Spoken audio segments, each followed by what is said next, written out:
We begin with a conversation with an almost forgotten figure these days, the President of the United States. With so much attention being paid to the candidates vying to replace him, our very own Charlie Gibson traveled to Camp David today to conduct an exclusive interview with the President and First Lady about the many challenges that still exist with just over a full year remaining in his presidency. We're here on the perimeter of Camp David and had a chance to spend the morning inside the presidential retreat with the President and Mrs. Bush. They in sort of a holiday mood, getting ready for a family Thanksgiving. But we had a chance to talk about many subjects, including politics and, of course, Pakistan. Mr. President, let me start with foreign policy. Did you put too much faith in Pervez Musharraf? He's been a loyal ally in fighting terrorists. He's also advanced democracy in Pakistan. He has said he's going to take off his uniform. He said there will be elections. Today he released prisoners. And so far I found him to be a man of his word. The state of emergency, which he says he needs to do to fight terrorism, all he's done is arrest political opponents. He's arrested lawyers. He's arrested human rights people. It looks more about saving his own political skin.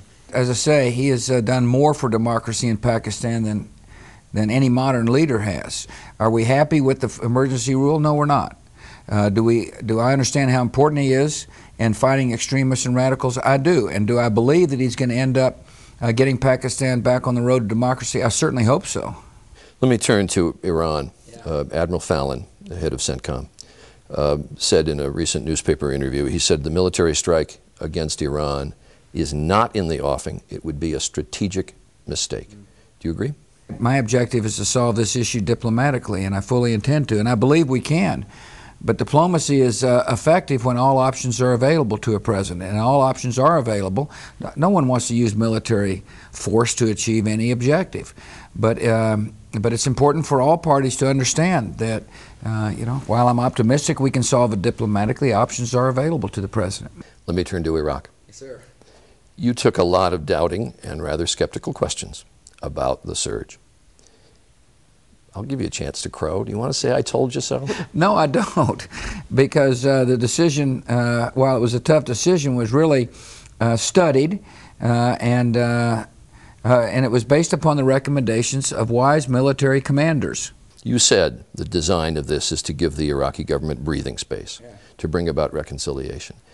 We've got a reporter right now who's embedded with the 1st Cav. He quoted a captain to me, "We've gone as far militarily as we can go. The coalition cannot make reconciliation." If this person were in Anbar province, which used to be the al-Qaeda stronghold, they would see enormous amounts of reconciliation taking place as these Sunni sheikhs are stepping up and beginning to take the lead at the local level. If the captain's remarks are true in this sense, the Iraqis are going to have to, obviously take the lead politically, which they're beginning to do. There's one thing you could get done in your last year of office. What would it be? Vets. Make sure those vets get, a modern system that is where the bureaucracy functions as smoothly as possible. A year from now, a year from this day, we're going to know who has custody of this cottage for the next 4 years. You got a gut sense as to who it's going to be? No, I have absolutely no idea.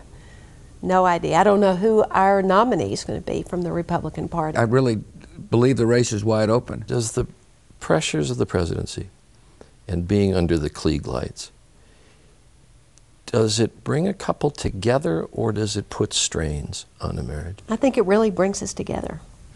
Yeah, I think so too. It depends on the strength of the marriage. A weak marriage will be torn apart by the pressures. And will there be a White House wedding? Not decided yet? We haven't decided yet. Going to work it out this weekend? Maybe, hopefully, maybe we can discuss it. Have a happy Thanksgiving to both of you. And thank you. And to your Thank you. family as well. Thank you. It was interesting to talk to the President about what Camp David means to someone in the White House. It is a chance to kick back, to be able to truly relax. And I asked him, would it be hard to give this up? And he said, sure, along with the plane, the White House itself, and the helicopters.